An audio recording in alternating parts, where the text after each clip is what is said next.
And one thing I should say about Funimation that was going on at the time is actually Funimation was in 3 different locations at this time. There was a office in California, which is really only where one person worked, our illustrious president Gen Fukunaga, and then you'd have Daniel Kogenauer, who worked in the Fort Worth office. I guess it was in 4 locations. You had Barry Watson, who would fly back and forth between Canada and Texas to watch over production, and then we'd have all of our licensing and everything that would happen down in Alabama.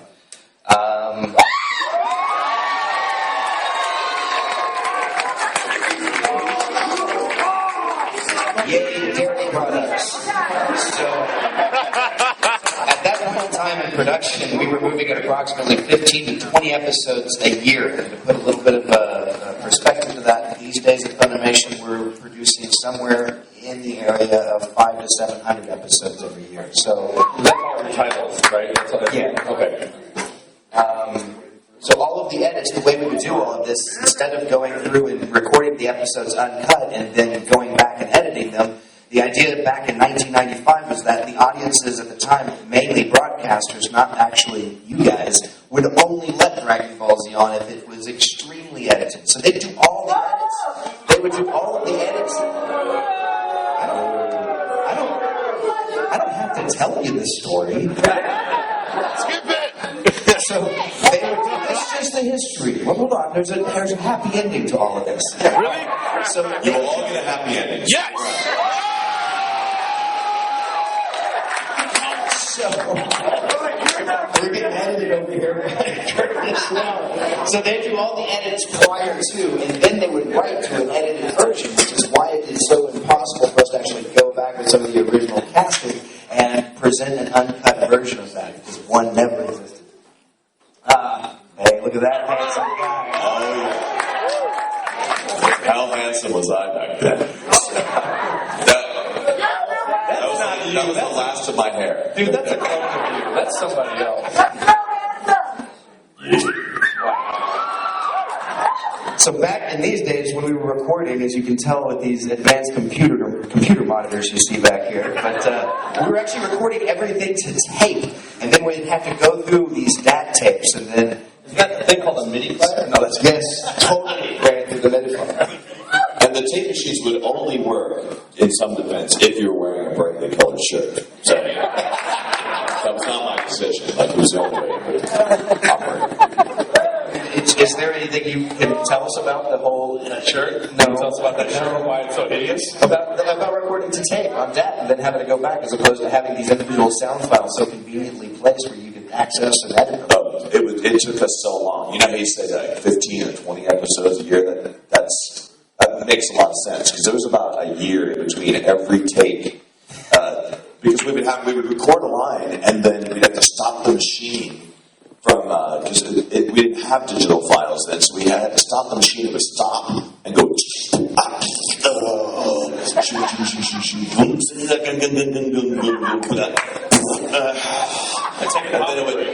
and then it would like start rewinding all the way to the beginning of the episode. Then you'd have to stop it, and then literally I was a smoker during those years because you didn't have anything else to do in between takes. You like go downstairs and come back. And we didn't have iPhones, which that's why Vegeta's voice is so raspy. He spent so much time yelling at the tape decks.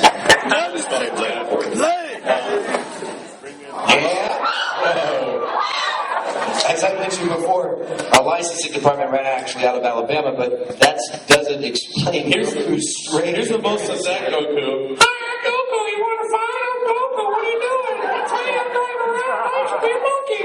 That's how I voiced that Goku.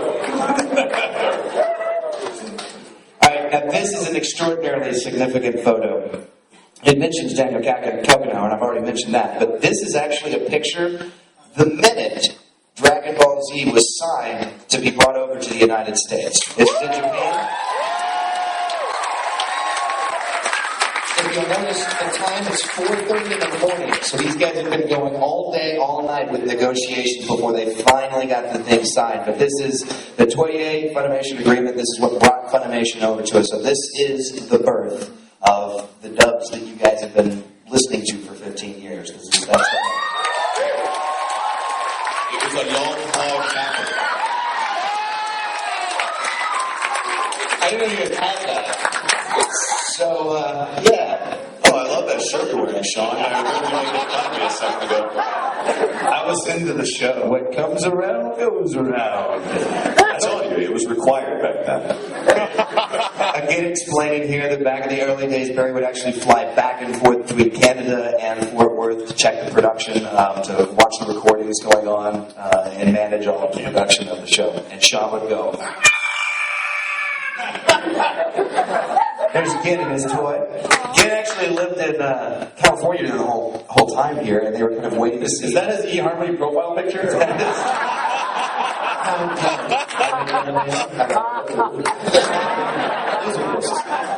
That's actually, Ken used to actually hide in a really, really small box, and with a little camera in there, and there was a night vision camera, and he'd go, "All right, guys, this is what we're doing next." Okay, that's a lie. All right. In 1997, they started auditioning for, they started auditioning for Dragon Ball. It was the Sleeping Princess and Devil's Castle auditions, and that was the first thing that happened here. These were the first actors that came to us for those auditions, 1997. And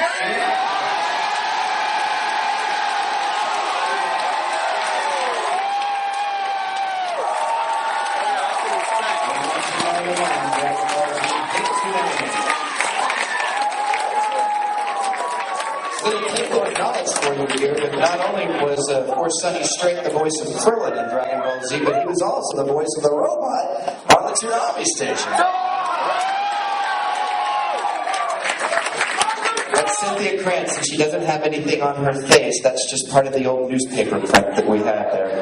But that's recording Chi-Chi way back. We did all of our dubs in Fort Worth, Texas from this point moving forward for the series. And Terry Watson was the original director for the show. It was ported over to Fort Worth. But then about episode 70 is when Chris Sabat grabbed hold of the helm of the show, sat in the chair, and pretty much brought it home. And we recorded right upstairs. That's an explanation that... You know, many of you may or may not know this, but Funimation didn't originate out of like a real pro recording studio. We actually operated out of a bank building in Fort Worth, Texas, and so there were multiple They just had that floors. easy access to money. Just go downstairs. So we'd start upstairs. The booth where they record this stuff got bumped around all over the building until finally we moved out. We had the whisper room. I remember being there, and there was like unpacking boxes and a conference table and everything. I could climb over boxes and get in the whisper room. When I began with Funimation in 1999, the distribution center for Funimation, all the VHS tapes, and Chris Sabat and Evan Jones, the mix engineer for all of Dragon Ball Z, all shared the same space. Oh, yeah.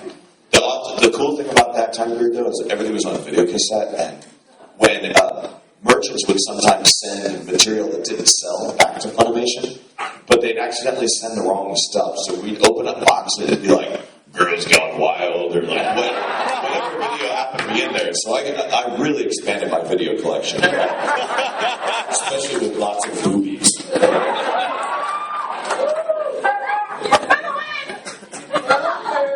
So another reference here to Sleeping Princess in 1998 is when it was first released. And that was the first time that the Funimation voice actors saw the light of day, or heard the light of day, or heard in the light of day. Here we go. I remember that. So Chris taking over the role of directing, casting, the whole 9 yards for Dragon Ball Z from 1998 all the way out to its conclusion, and then its revitalization of Dragon Ball Z Kai. I wanted to say something about we've been all hyped up about Kai, and I'm thrilled about it, but after watching that clip earlier, I forgot how awesome. I haven't seen that in a long time, and I didn't see it with the blood, and I forgot how awesome that was. It really, it really is awesome.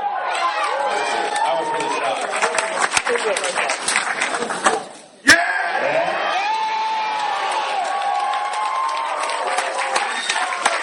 That's when Jesus started mixing for us.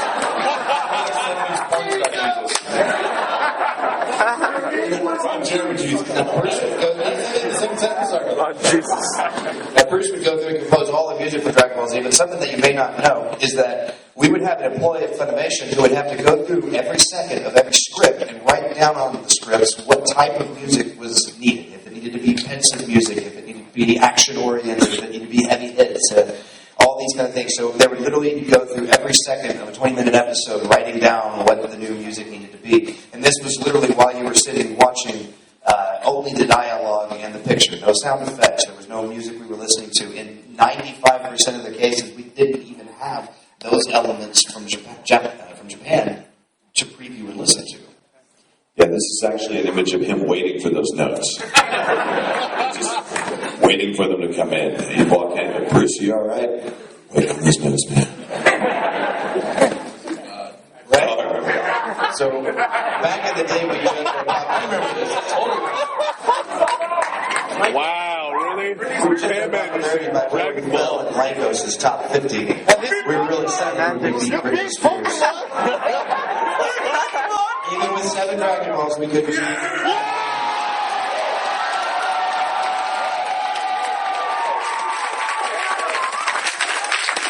It took forever. And this is about the time that Funimation and Dragon Ball Z started becoming the Dragon Ball Z that we all know and love today. You started getting a lot more of your cast members in that you guys recognize, like your Eric, right? Rocky the Dragon. You remember that? There's an incredible story.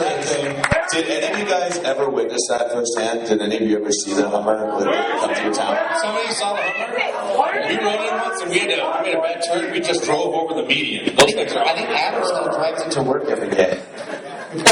Sonny drove that all over the country for a while. Adam was the pilot for that thing. He was the guy who actually physically drove I it. remember the Hummer too, yeah. So this was, and something to mention on this, these are the cons we're of course all used to today, but back in these days, these guys were doing signings at, the mall?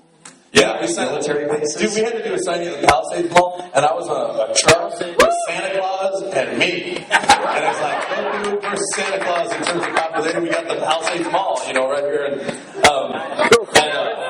I was more popular. As I was saying, the Beatles, we were focusing on Jesus. I think it was classically Santa.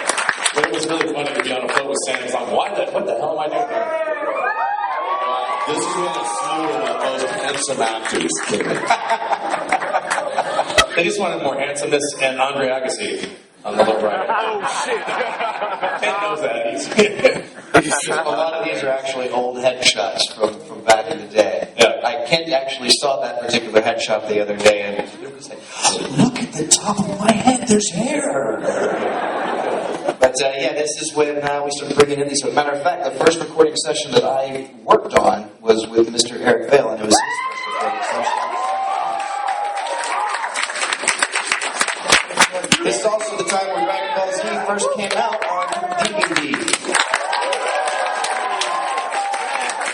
I've seen a few of these DVD cases floating around here today for signatures and whatnot. So a lot of you are the reason why we're continuing Oh, yeah. this stuff. All of you are.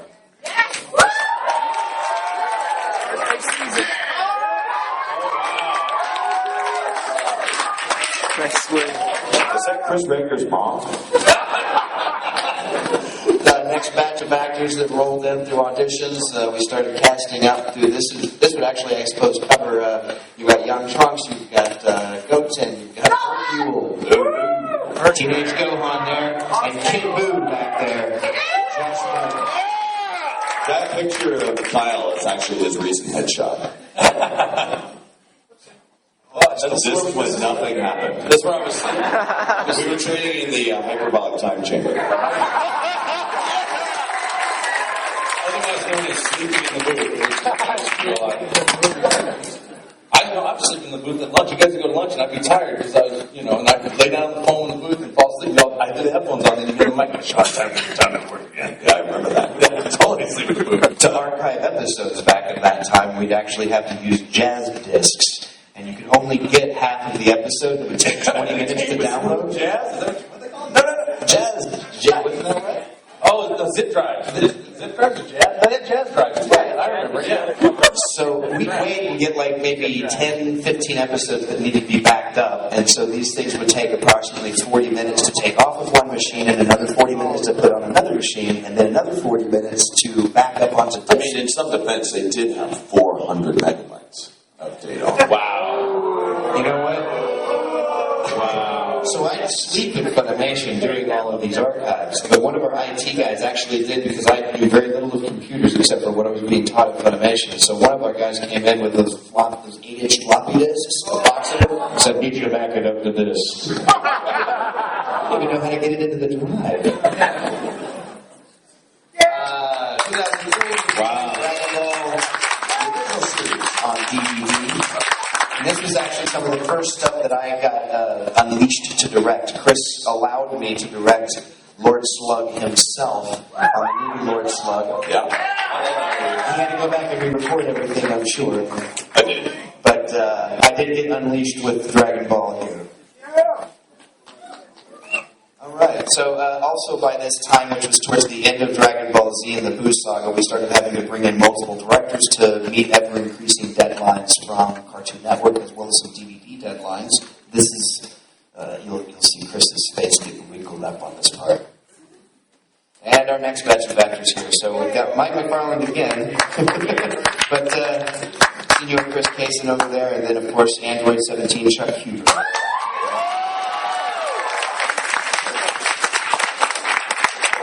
And then Chris left Funimation and started his own studio, Okeechobee.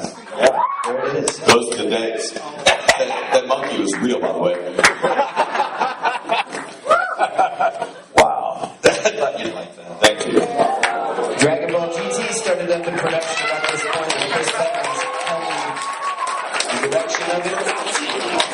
And simultaneous to GT recording is when Funimation went back to record the first 67 episodes of Dragon Ball Z, uncut for the first time using the Funimation actors to get the completion of it all together. So we started seeing Sean's face around the office a lot more, and that was great.